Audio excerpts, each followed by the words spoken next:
चलो 11th class. आज हम एक नया टॉपिक स्टार्ट करते हैं, that is work energy relationship. बच्चे, वर्क एनर्जी रिलेशनशिप बच्चे, ये बात आपने याद रखनी है कि वर्क एनर्जी रिलेशनशिप में हम क्या क्या चीजें डील करेंगे। कि हमें इस चीज का पता है कि जब भी कोई सिस्टम होता है, यहां पे जब भी हम किसी सिस्टम की बात करते हैं, ये मान लिया कोई स्प्रिंग अटैच है, यहां से बाउंड है। जब मैं इसको स्ट्रेच करता हूं बेटा, जब मैं इसको स्ट्रेच करता हूं तो स्प्रिंग की जो सिचुएशन बनेगी वो कुछ ऐसे बनेगी। स्प्रिंग इस तरह से स्ट्रेच हो जाएगा। बेटा हुआ क्या, मैंने इस पे वर्क डन किया और उस वर्क डन ने क्या किया, उस वर्क डन ने इसको एक्सटेंड कर दिया एक्स डिस्टेंस पे। बस इतना सा काम किया उसने। यानी कि जो डिस्टेंस यहां थी उस डिस्टेंस को यहां पे, इस ब्लॉक को यहां पे लेके गया। ये मास m, ये मास m, तो मतलब ये ब्लॉक को उसने डिस्प्लेस कर दिया बेटा एक्स पोजीशन पे। तो इसका मतलब क्या हुआ कि वर्क डन ने कुछ किया। क्या किया? डिस्प्लेसमेंट किया उसने, एक्स डिस्प्लेसमेंट। तो इसका मतलब उसने कोई ना कोई ऐसी चीज की कि जहां पे ये वर्क डन कन्वर्ट हुआ, मतलब ये वर्क डन इसमें चेंज हुआ होगा। तो इसका मतलब वर्क के अंदर, यानी कि ये वर्क डन कहीं भी डिस्ट्रॉय नहीं हुआ, ये वर्क डन किसी फॉर्म में कहीं मूव किया बेटा, किसी फॉर्म में कन्वर्ट हुआ। तो वो फॉर्म कौन सी है बेटा? तो इसी को हम बोलेंगे वर्क एनर्जी रिलेशनशिप। क्या बोलेंगे बताओ? Work energy relationship. समझना बेटा, वर्क डन करो, कुछ डिस्प्लेसमेंट किया इसने, तो डिस्प्लेसमेंट करने से क्या आएगा वो हम डील करेंगे बेटा। तो एक बात और चीज याद रखोगे कि वर्क डन और क्या करता है बेटा? वर्क डन करता है कि वो किसी एनर्जी में चेंज लेके आएगा, वो किसी एनर्जी में चेंज लेके आएगा। जैसे चाहे तो वो काइनेटिक एनर्जी को चेंज करेगा, चाहे वो पोटेंशियल एनर्जी को चेंज करेगा। याद रखना बेटा, वर्क डन जो होता है ना बेटा, work done change, it's change the kinetic energy of system, ये काम कर सकता है बिल्कुल, and can change potential energy of system बेटा, can change the potential energy of system, change the potential energy of system। लेकिन कंडीशन ये होनी चाहिए कि काइनेटिक एनर्जी में चेंज या पोटेंशियल एनर्जी में चेंज कब लेके आएगा? जब वर्क डन होगा। और वो वर्क डन किस फोर्स से होगा बेटा? If forces are conservative. याद रखना बेटा, इफ फोर्सेस आर कंजर्वेटिव, तभी वो काइनेटिक एनर्जी में चेंज लेके आएगा या पोटेंशियल एनर्जी में चेंज लेके आएगा। कोई भी वर्क डन इन दोनों में चेंज कब लेके आता है? जब ये वर्क डन किस फोर्स से, कौन सा फोर्स ये वर्क डन करता है बताओ? कंजर्वेटिव। याद रखना ये बात बेटा। नॉन कंजर्वेटिव के लिए पोटेंशियल एनर्जी में चेंज या काइनेटिक में चेंज नहीं लेके आएगा, नॉन कंजर्वेटिव बेटा। अब बात करते हैं सर, नॉन कंजर्वेटिव क्या करेगा? वो किसी दूसरी एनर्जी में चेंज लेके आएगा।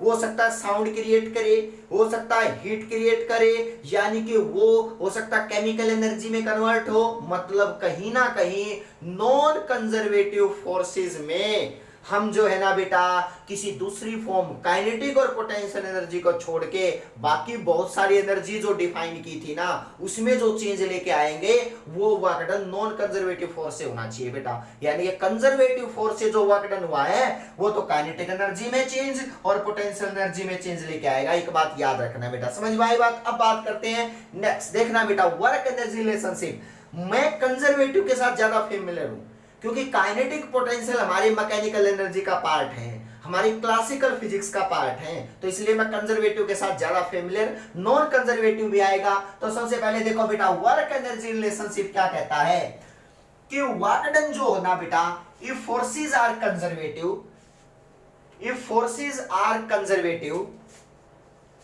इफ फोर्सेस आर, ये बात लिखना बेटा, if forces are conservative, then then work done by that forces, बेटा ये बात लिखना, then work done by that forces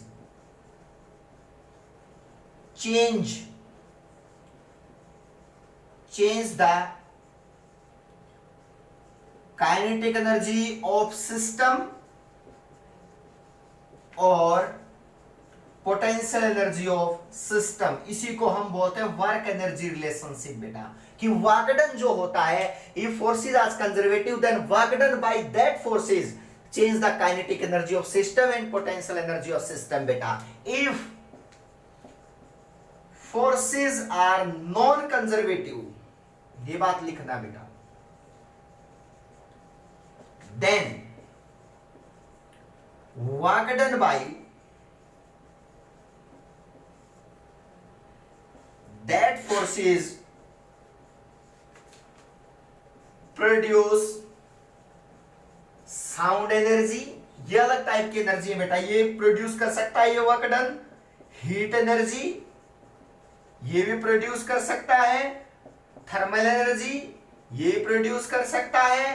ये तो बहुत सारे पार्ट है बेटा एटीसी। याद रखना, अगर नॉन कंजर्वेटिव फोर्स है तो वर्क डन या तो साउंड एनर्जी में कन्वर्ट होगा, या हीट एनर्जी में कन्वर्ट होगा, या थर्मल एनर्जी में कन्वर्ट होगा। लेकिन अगर कंजर्वेटिव है तो वर्क डन या तो काइनेटिक एनर्जी को चेंज करेगा या पोटेंशियल एनर्जी को चेंज करेगा। क्लियर है बेटा? या काइनेटिक एनर्जी में चेंज होगा या पोटेंशियल एनर्जी में चेंज होगा। क्लियर है बेटा? अब नेक्स्ट चलते हैं, देखना ध्यान से। इसको वर्क एनर्जी रिलेशनशिप में कंजर्वेटिव का केस करवाता हूं। देखो बेटा, मैं यहां इसको रब करता हूं, यह स्टेटमेंट बहुत इंपॉर्टेंट है, नोट करना बेटा। तो देखो वर्क एनर्जी रिलेशनशिप में और क्या क्या चीजें हैं। मान लिया बेटा, समझना, फॉर कंजर्वेटिव फोर्सेस बेटा लिख लो, for conservative forces, for conservative forces, for conservative forces. देखना बेटा, यानी कि वर्क डन डीडब्ल्यू होना चाहिए। मैं काइनेटिक एनर्जी में जैसे कैसे कन्वर्ट होता है दिखाता हूं बेटा। We know that v square minus u square is equal to 2as। देखना बेटा, थर्ड इक्वेशन ऑफ मोशन बेटा, थर्ड इक्वेशन ऑफ मोशन, ये आप लोगों ने देखना है। ठीक है बेटा, अब बात करते हैं, बॉडी बनाते हैं बेटा। देखना, मान लिया ये बॉडी पहले चल रही है u वेलोसिटी से, बाद में ये चलने लगी v वेलोसिटी से। ध्यान से देखना, v वेलोसिटी से। बिना वर्क डन के ऐसा पॉसिबल नहीं है, बिना वर्क डन के ऐसा पॉसिबल नहीं है कि पहले u से v में मूव करना शुरू करे बॉडी। नो, तो इसका मतलब हमारा वर्क डन कितना होगा जिसने u को v में कन्वर्ट कर दिया। लेकिन वो वर्क डन किससे होना चाहिए? कंजर्वेटिव फोर्स से होना चाहिए, लग के होना चाहिए वो वर्क डन, क्योंकि work done force into displacement होता है, तो फोर्स उसमें कंजर्वेटिव फोर्सेस यूज होने चाहिए, तभी वो u से v में कन्वर्ट कर पाएगा। क्लियर है बेटा? अब सुनो, यहां पे एक चीज और बड़ी इंपॉर्टेंट है कि मैंने कहा ये फोर्स लगाया F, u से v बना। मान लिया बेटा, हम इक्वेशन यूज करते हैं कि फाइनल वेलोसिटी v बनानी है, इनिशियल वेलोसिटी u बनानी है। s होता है डिस्प्लेसमेंट की बॉडी यहां से यहां तक की कितनी आगे चली गई बेटा, s। अब बात आती है सर वो मैं यहां पे वर्क और एनर्जी का रिलेशन कैसे निकालूं। तो सुनना, ये इक्वेशन नंबर 1, ये इक्वेशन नंबर 1, इस इक्वेशन को m/2 से दोनों साइड मल्टीप्लाई करो बेटा। आप जानते हो ना कि v स्क्वायर माइनस u, यहां से a निकालो बेटा, कितना निकलेगा बताओ। फ्रॉम इक्वेशन 1 से a निकालोगे तो a बन गया बेटा v square minus u square upon 2s। देखना बेटा, बिना वर्क डन के ये एक्सेलरेशन भी नहीं होगा, बिना फोर्स के। तो इसका मतलब इसमें न्यूटन का लॉ कहता है F is equal to mass into acceleration. देखना बेटा, हमें F की वैल्यू चाहिए है तो फोर्स की वैल्यू मुझे निकाल दिया m इंटू में a की वैल्यू पुट करो जल्दी से, v square minus u square is equal to 2s। लो भाई, अब बात करते हैं। देखो बेटा, f और s को इधर ले जाऊं मैं, f इंटू s, देखो क्रॉस मल्टीप्लाई करोगे तो f into s is equal to half m v square minus u square. देखना बेटा, फोर्स इंटू डिस्प्लेसमेंट क्या होता है, work done, half M we square minus half M you square देखना बेटा वर्क और एनर्जी में रिलेशन आ जाता है कि वर्क डन काइनेटिक एनर्जी। देखो बेटा हाफ एम वी स्क्वायर क्या है, हाफ एम वी स्क्वायर है final kinetic energy, half M we square है final kinetic energy. W is equal to half M we square minus half M you square, क्योंकि W होता है force into displacement, ये मुझे पता चला बेटा। इसका मतलब इसको W के इक्वल पुट कर दिया क्रॉस मल्टीप्लाई करके S, तो हाफ एम वी स्क्वायर इसको बोलते हैं final kinetic energy minus initial kinetic energy. तो फाइनल में से इनिशियल करते हैं तो उसको बोलते हैं चेंज इन काइनेटिक एनर्जी। तो इसका मतलब वर्क डन किसके कोल आता है, चेंज इन काइनेटिक एनर्जी के। तो मतलब जो भी वर्क डन होगा वो क्या कर सकता है, काइनेटिक एनर्जी को चेंज कर सकता है। तो work done is equal to change in kinetic energy, इसको बोलते हैं work energy relationship. Work energy relationship half M we square minus change in final minus initial, इसको बोलते हैं वर्क एनर्जी रिलेशनशिप। याद रखना बेटा ये वर्क एनर्जी रिलेशनशिप। अगर मान लिया बेटा काइनेटिक एनर्जी फाइनल कम है इनिशियल ज्यादा है, तो इसमें कंडीशन कौन कौन सी अप्लाई कर सकते हैं। देखो बेटा अगर मैं कंडीशन की बात करता हूं तो इसमें कौन कौन सी कंडीशन अप्लाई कर सकते हैं। अगर मैं इसमें अगर मैं देखता हूं तो कंडीशन लगेंगी W is equal to if kinetic energy final is greater than kinetic energy initial। अगर किसी बॉडी की final kinetic energy greater than है इनिशियल काइनेटिक एनर्जी के, तो वर्क डन क्या आएगा, W आएगा पॉजिटिव। बेटा देख लो ध्यान से, ये फर्स्ट कंडीशन। अगर मैं कहूं सेकंड कंडीशन बेटा, अगर kinetic energy final is less than kinetic energy initial, body की इनिशियल काइनेटिक एनर्जी ज्यादा हो फाइनल कम हो, तो बेटा वर्क डन आएगा नेगेटिव।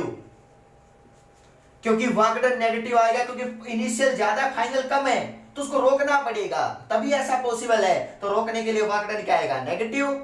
अगर मैं फाइनल ज्यादा इनिशियल कम है तो उसको क्या करवाया गया, स्पीड को बढ़ाया गया उसकी, तो वर्क डन क्या है बताओ, पॉजिटिव, क्योंकि उसी डायरेक्शन में फोर्स लगाना पड़ेगा। अब बात करते हैं third, if kinetic energy final is equal to kinetic energy initial, ये कब पॉसिबल है, जिस स्पीड से चल रहा है उसी से चलता रहे, तो इसका मतलब वर्क डन कितना है बताओ, जीरो। मतलब आप इन तीनों केसेस से जर्नल लाइफ में ये चीजें देख सकते हो कैसे वर्क और एनर्जी आपस में रिलेशन है, कि वर्क एनर्जी में कन्वर्ट किया जा सकता है या तो उसकी काइनेटिक एनर्जी में बदलाव लेके आ जा सकता है। काइनेटिक एनर्जी होती है हाफ एम वी स्क्वायर, या उसकी पोटेंशियल में भी चेंज लिया जा सकता है, वो भी वर्क एनर्जी रिलेशनशिप ही होता है बेटा। ये बात आपने याद रखनी है कि एनर्जी के अंदर बदलाव अगर लेके आएगा तो वो वर्क डन ही लेके आएगा, चाहे वो केमिकल एनर्जी में लेके आए, चाहे वो थर्मल में, चाहे वो साउंड में, चाहे वो पोटेंशियल में, चाहे वो काइनेटिक में। हाँ वो अलग बात है, कई फोर्सेस कहते हैं कि हम सिर्फ इसमें चेंज लेके आएंगे, कई कहते हैं हम इसमें चेंज लेके आएंगे, कंजर्वेटिव नॉन कंजर्वेटिव फॉर्म में। वर्क एनर्जी रिलेशनशिप कि W is equal to change in kinetic energy. Same चीज आप पोटेंशियल एनर्जी का भी कर सकते हो। W जो होता है वो चेंज इन पोटेंशियल एनर्जी भी हो सकता है बेटा, ये भी आप प्रूव कर सकते हो। Change in potential energy, work done is equal to change in potential energy, ये भी हो सकता है। क्लियर है?